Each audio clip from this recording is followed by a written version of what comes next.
કરજણ તાલુકાના કંડારી ગામમાં સતત વરસાદના પગલે માછલી કોતરનું પાણી નવી વસાહતના માર્ગ પર ફરી વળતા સમગ્ર વિસ્તાર જળમગ્ન બની ગયો છે.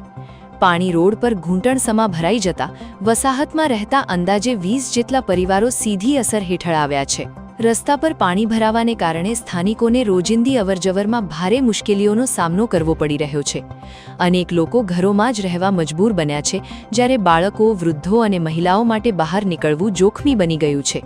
પરિસ્થિતિની ગંભીરતાને ધ્યાનમાં રાખી સ્થાનિક ધારાસભ્ય તથા પ્રાંત અધિકારી સ્થળ પર પહોંચ્યા હતા અને અસરગ્રસ્ત વિસ્તારની મુલાકાત લઈને સ્થિતિની સમીક્ષા કરી હતી. તંત્ર દ્વારા જરૂરી રાહત અને સુરક્ષાત્મક પગલાં અંગે સૂચનાઓ આપવામાં આવી હોવાનું જાણવા મળે છે.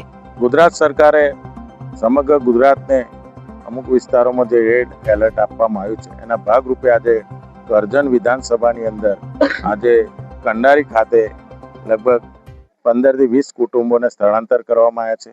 એવી જ રીતે કરજણ તાલુકાની અંદર જે અસર કરતી જે ભૂખી નદી છે, ભૂખી નદીને થી અસર કરતા ગામો જે છે એમાં માત્રોજ, હલદરવા, સારિંગના અમુક વિસ્તાર છે નીચેના, અને વલિયાદ ગામની અંદર જે રસ્તા બંધ થવાના અને સામરી જેવા બધા ગામોની અંદર અસર થાય છે. અને એના ભાગરૂપે ઘણા બધા લોકોને સાવચેતીના ભાગરૂપે સ્થળાંતર કરવા તંત્ર આખી રાત જહેમત ઉઠાવી છે. અને આજે કરજણના અમે કંડારી ગામે અહીંયા આવેલા છે, અને કંડારી ગામની અંદર જે વરસાદની ઉપરવાસમાં ભારે વરસાદને કારણે જે અસરગ્રસ્તો છે એની ઉપર ચાંપતી નજર રાખવામાં આવી છે. અને એના ભાગરૂપે તમામ તંત્ર અહીંયા આ સ્થળ પર હાજર છે, અને જે કંઈક જરૂરિયાત અસરગ્રસ્તોને હોય એના માટે તમામ તૈયારીઓના સાથે અહીંયા તૈયાર રહ્યા છે.